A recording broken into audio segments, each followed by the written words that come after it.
perwatakan yang berbeza itu ataupun personality yang berbeza itu, dia keluar daripada diri Billy ini tau.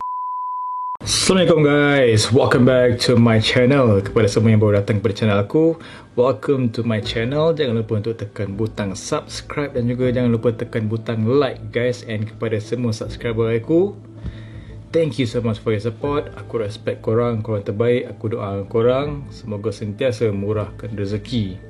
Okey, pada hari ni aku nak cerita dekat korang satu kisah yang agak berbeza sikit lah daripada yang sebelum-sebelum ni lah. Okey, serial killer yang mental semua kan. Ini mental juga. Mental teruk lah, mental juga. Tetapi dia ni, seorang lelaki ni dia jadi macam ni atas sebab-sebab yang tertentu. So, okay guys, tanpa membuang masa lagi, let's jump into the video guys. Let's go.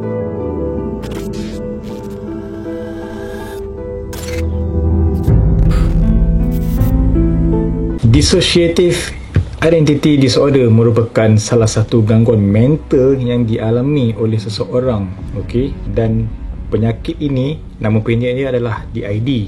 Okey, dia membuatkan seseorang itu mempunyai lebih daripada 2 jenis personality guys. Setiap personality tersebut bukan sahaja mempunyai fikiran dia tersendiri tau, tetapi dia bukan macam dia share all those pemikiran mereka, perasaan dan juga memori. So setiap personality ni mempunyai ciri-ciri mereka yang tersendiri. So this is something very unique, and benda macam ni agak common juga sebab ada yang dikatakan oleh pakar psikiatris yang ada orang yang mempunyai kekeliruan ataupun gangguan identiti mereka. So secara kebiasaannya lah, gangguan ini biasanya terjadi kepada mereka yang mempunyai sejarah hitam ataupun sejarah silam yang tak berapa nak manis lah orang kata.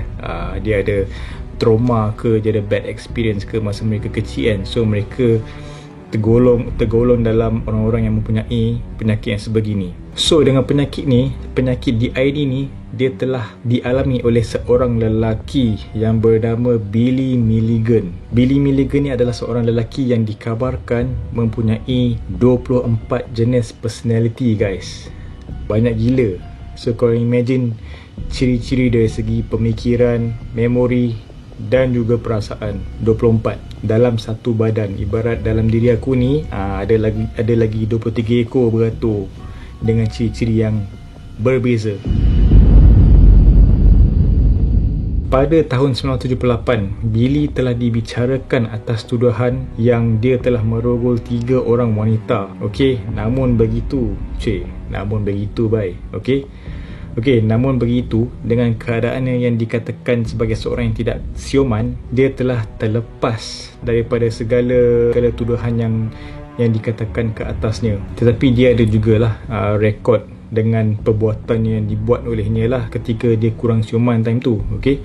So serangan pertamanya berlaku pada 14 Oktober 1977, di mana dia telah merogol seorang pelajar Ohio University di USA, di mana kejadian itu berlaku di tempat letak kereta kampus mereka, dekat tempat mereka belajar tu lah, dekat universiti tersebut. Dan Billy bukan sahaja melakukan serangan seksual terhadap pelajar tersebut, tetapi selepas dia telah membuat demikian, dia juga memaksa pelajar tersebut untuk menuliskan cek dan berikan kepadanya. Dan selepas itu, Billy pergi ke bank dan dia cash outkan cek tersebut. Berapa jumlah tu aku tak berapa pastilah, tapi aku rasa confirm masyuknya lah, mesti diminta banyak, betul tak? Kemudian kan, Billy dia bertindak untuk melakukan serangan yang sama, iaitu 8 hari kemudian. Tak lama tu, seminggu lepas tu member buat lagi benda yang sama dekat seorang wanita. Dan selepas kejadian tersebut, member Billy dia teruskan lagi dengan dia punya kegiatan bersiri dia ni. Okey, iaitu 4 hari selepas kejadian sebelumnya itu, iaitu pada 26 Oktober tahun 1977. Tapi kan guys, salah seorang daripada mangsa Billy, dia berjaya untuk mengenal pasti wajah si Billy Milligan ni. Dan bukan itu sahaja, cap jari Billy dekat kereta mangsa juga telah dikenal pasti, dan itu telah menguatkan lagi tuduhan ke atasnya dengan segala perbuatan yang telah dibuat. Dan tak lama lepas tu, Billy ni dia telah ditangkap oleh pihak polis. Okey, selepas dia kena tangkap tu, ada seorang pihak polis lah, dia ada cakap yang selepas dia telah membekas si Billy ni dan masuk ke dalam kereta, masa tu diorang on the way nak pergi balai polis tau. Okay, so macam biasa lah, dalam kereta on the way ke balai polis tu, mereka adalah berbual antara satu sama lain. Tapi apa yang macam misteri sikit lah, okay, pihak polis ni kata sepanjang perbualan mereka tersebut, watak Billy ni dia berubah-ubah tau. Okay, dalam setiap, aku tak tahu apa topik diorang borak tu lah, tapi dalam setiap benda yang diorang borak tu, bermacam-macam jenis watak yang keluar daripada diri Billy itu. So polis pun macam jam lah, macam aku cakap dengan siapa ni kan, Billy ke Michael ke, aku tak tahulah nama yang lain kan. Okay, so dia macam keliru tau, dia keliru and macam risau pun ada. Macam biar betik je ni kan, aku kejap macam orang lain, kejap macam orang lain kan, aku pun jam bye. So apa yang cuba dikatakan oleh pihak polis tersebut, Billy ni dia mempunyai pelbagai watak lah dalam dirinya itu.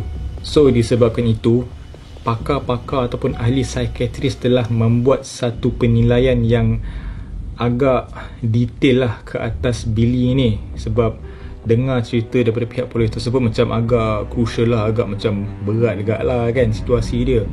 So mereka telah membuat penilaian terhadapnya. Dan okey, apa yang mengejutkan pakar-pakar psikiatris ni, selepas membuat penilaian terhadap Billy, mereka telah mendapati dan confirm bahawa Billy Milligan ini mempunyai 24 jenis personality yang berbeza dalam dirinya itu. So ini bukan orang nak kata an everyday thing ataupun an everyday punya situation tau. Sebab bukan agak lah, memang terlalu rare lah untuk seseorang mempunyai lebih daripada 10 jenis personality dalam diri mereka tersebut. Mental gila tu. Tapi yang guys, walaupun perkara ini telah disahkan oleh pakar-pakar psikiatris, pendakwa raya mereka tak percaya tau dengan apa yang dialami ataupun dengan gangguan yang dialami oleh Billy Milligan ini. Sebab of course lah, dengan perbuatan ataupun kesalahan yang telah dibuat oleh Billy Milligan ni, diorang memang, bagi diorang macam bullshit lah. Aku tak percaya benda-benda macam ni kan. Mereka akan percaya bila mereka melihat sendiri, bila watak itu muncul dan pergi apabila mereka menjalankan wawancara dengan Billy secara berdepan-depan. So diorang nak tengok real life lah. Apabila mereka interview Billy ni, dia nak tengok watak ni, personality ni keluar ke tidak 24 ekor ni. So from there dia nak proof lah. Biasalah pendakwa raya, of course dia nak proof yang bukti yang kukuh tau.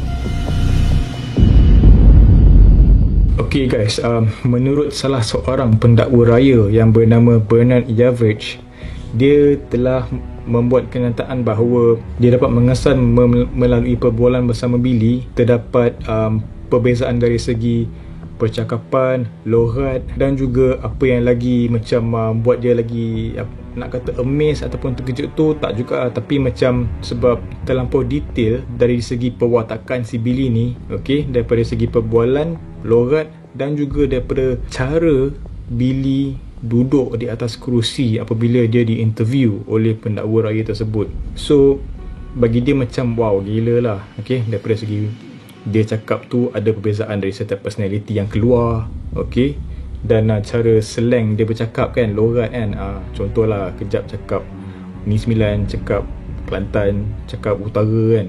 So dari segi logat dan juga dari segi gerak-geri badan Billy apabila mereka berbual dengan dia. So itu bagi aku dah macam next level punya situation aku boleh kata. So selepas mereka mendapat lihat kukuh yang bukti bahawa Billy Milligan mempunyai gangguan DID ni, mereka finally setuju dengan apa yang dialami oleh Billy.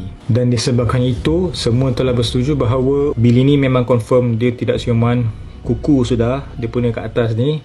So dia telah dibebaskan daripada segala tuduhan kes rogol yang dibuat olehnya. Tetapi hakim telah mengarahkan untuk Billy masuk ke satu hospital mental supaya dia boleh dibaik pulih lah di sana. Dia nak kena menjalankan terapi, nak kena jumpa dengan terapis pada setiap hari, and dia perlu dimonitor lah pada setiap masa nak tengok perkembangan gangguan dia tersebut. Okay, so macam benda-benda macam ni kan, okay, benda gangguan mental ni, dia bukanlah Billy terus seorang dewasa dia terus ada benda masalah ni tau. Okay, so benda ni mesti ada kisah di sebaliknya. Okay, dia mesti ada sebab mengapa Billy mempunyai gangguan dissociative and identity disorder ni. Okay, so cerita dia adalah pada zaman Billy muda lagi, dia didapati telah didera dan juga diseksa berkali-kali oleh ayah tirinya itu. So because of that, mungkin dia terlampau stres sampaikan dia terpaksa melalui depression ke, murung ke apa kan, sampai dah affect daripada mental ni. Watak itu, perwatakan yang berbeza itu ataupun personality yang berbeza itu, dia keluar daripada diri Billy ni tau. Aku tak tahulah macam mana personality tu boleh keluar lah, tapi mungkin itu salah satu cara yang membolehkan Billy untuk divertkan segala kesakitan ataupun divertkan segala stres ataupun segala depression kan, untuk dia kurang rasa kesakitan ataupun keperikatan lah pada ketika itu. Bagi aku macam kesian jugalah apa jadi kat Billy ni, sampaikan telah meninggalkan impact yang gila lah kepada Billy apabila dia telah dewasa. So okay, pada tahun 1981 terdapat sebuah buku yang bertajuk The Minds of Billy Milligan telah dikeluarkan hasil bersama Billy dan juga seorang penulis yang agak famous time tu yang bernama Daniel Keyes. Nampak sampai keluar buku pasal Billy Milligan ni, macam mana 24 jenis personality ada dalam diri dia ni. Terus famous and dia juga dikatakan buku ni agak famous lah time tu sebab dia adalah satu peristiwa yang terjadi yang begitu rare lah time tu. Dan pada tahun 1988, doktor yang merawat Billy telah menyatakan bahawa Billy ni dia hampir pulih sepenuhnya daripada gangguan DID ini. Okay, so dia dah menunjukkan a good progress sepanjang dia berada di hospital mental itu. Dan disebabkan itu, Billy ni dia telah dibenarkan untuk keluar daripada hospital mental tersebut, which is good thing for Billy lah, which is bagus lah. Dia manage to overcome segala masalah gangguan identiti tersebut, okay, dengan bantuan terapis. Walau bagaimanapun, Billy ni dia masih lagi menerima rawatan sebagai pesakit luar lah. Okay, so dia tak perlu nak kena check in dekat hospital mental tu. So dia, apabila terapis memulakan dia untuk datang kepada hospital tersebut untuk menjalani rawatan, then only baru dia datang. So dia membuat rawatan as pesakit luar untuk beberapa tahun lah. Okay, dia keep on doing that thing. Dia keep on pergi untuk rawatan sampaikan dia disahkan bebas daripada gangguan identiti tersebut. Okay, so finally Billy dia berjaya untuk pulih daripada masalah DID tersebut, and terapis dan juga psikiatris tu semua macam gembira untuk si Billy ni, dan dia disahkan bebas daripada penyakit tersebut pada tahun 1991. So agak lama lah, okay, untuk beberapa tahun yang lama Billy Milligan dia betul-betul hustle untuk pulih daripada masalah ini. Tapi guys, itulah, walaupun dia dah pulih sepenuhnya, somehow ada satu ketika personality tersebut dipercayai telah hidup kembali guys, apabila dia dituduh untuk membuat ancaman ke atas seorang hakim di County San Diego, California. Dan selepas itu dia juga telah difilekan bankrupt. Okey, mengapa dia bankrupt adalah sebab semasa dia menjalani rawatan untuk memulihkan dia daripada gangguan tersebut, Billy sendiri berkata dia mahu untuk membayar segala kos rawatan tersebut. So maybe because of that, dengan jumlah yang amat banyak yang dikatakan dalam lingkungan $400,000 which is banyak gila duit, telah membuatkan Billy bankrupt. So selepas apa yang telah terjadi dengan kes rogol, and dia telah pulih daripada gangguan DID ni, and tiba-tiba datang balik pula penyakit tu kan, Billy dia macam fed up sebab mungkin bagi dia, walaupun dia telah pulih daripada penyakit dissociative identity disorder ni mungkin dengan berada di kalangan orang yang ramai boleh menghidupkan balik segala personality tersebut. Okay, so because of that, dia telah membuat keputusan untuk hidup secara bersendirian di Ohio, and tiada siapa tahu di mana exactly Billy ni tinggal melainkan salah seorang daripada kakak dia sendiri. So Billy ni basically dia telah memutuskan hubungan lah dengan keluarganya, dengan orang-orang yang dikenal olehnya, dan juga doktor yang telah merawatnya. So aku rasa dia ni nak lelo so that dia boleh hidup dengan tenang, dia tak ada nak stres ke apa, and so that benda-benda personality itu tidak akan muncul kembali ataupun hidup kembali dalam dirinya. Sebab dengan benda-benda tu dia risau yang boleh membuatkan dia untuk membuat benda-benda yang langgar undang-undang. Macam contoh dia telah merogol pelajar-pelajar wanita kan. So aku rasa dia nak elakkan benda tu. Mungkin dalam diri Billy ni dia adalah seorang yang amat baik tau, okay? But because of this disorder, identity disorder ni telah membuatkan dia menjadi seorang yang berlainan. Bukan seorang, tapi orang-orang yang berlainan. So itulah, kesian lah bila dengar cerita Billy Milligan ni. Dan selepas Billy telah hidup secara bersendirian pada tahun 2014, Billy didapati telah meninggal dunia atas faktor kesihatan. So bagi aku gangguan mental yang macam ni kan, dia bukan satu benda yang senang tau. Bukan satu benda yang senang untuk kita nak fahami, sebab dia memerlukan seorang psikiatri ataupun pakar-pakar psikologi semua kan untuk mendalami masalah seperti ini. Sebab susah, especially macam kes Billy ni kan, okay? Dia adalah seorang yang mempunyai 24 personality yang berbeza guys, okay? And apa yang lagi impresif gila lah bagi aku 24% yang berbeza ni, dia ada nama tau, okay? Setiap orang ada nama, and setiap seorang tu diorang ada hidup mereka sendiri tau. Bagaimana mereka berbual, bagaimana mereka hidup dalam diri Billy ni, and apa perbuatan yang kerap dilakukan oleh mereka tersebut. So bagi aku ini memang rare gila lah, okay? So dia ada beberapa personality yang kerap muncul daripada diri Billy ni, okay? So aku akan listkan untuk korang lah apakah nama mereka dan juga apakah karakter mereka. And aku rasa ada sesetengah tu karakter dia macam wow, aku pun macam terkejut juga okay? Sebab aku rasa kalau korang tengok karakter dia tu macam agak impresif lah. Sebab dia agak panjang, so aku akan bagi korang tengok sendiri.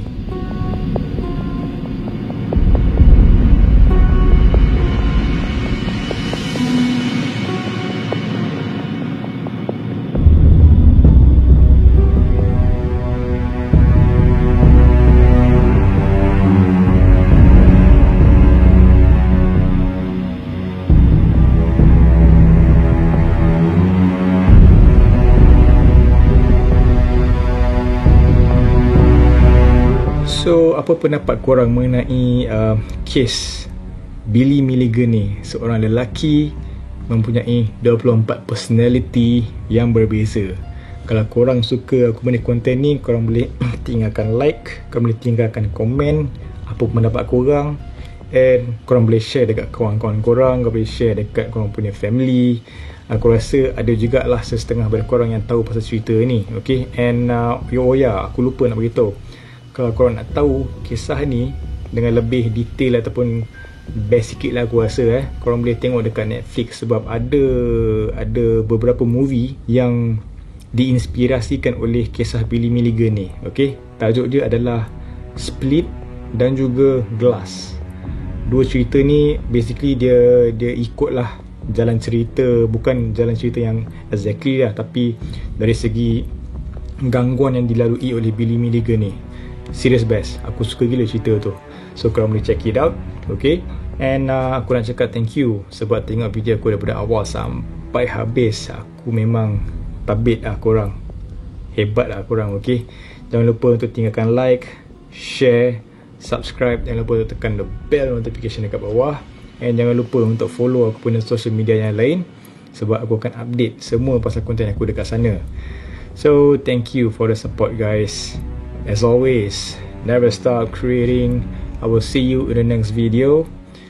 Take care, stay safe, stay healthy. Assalamualaikum. Bye bye.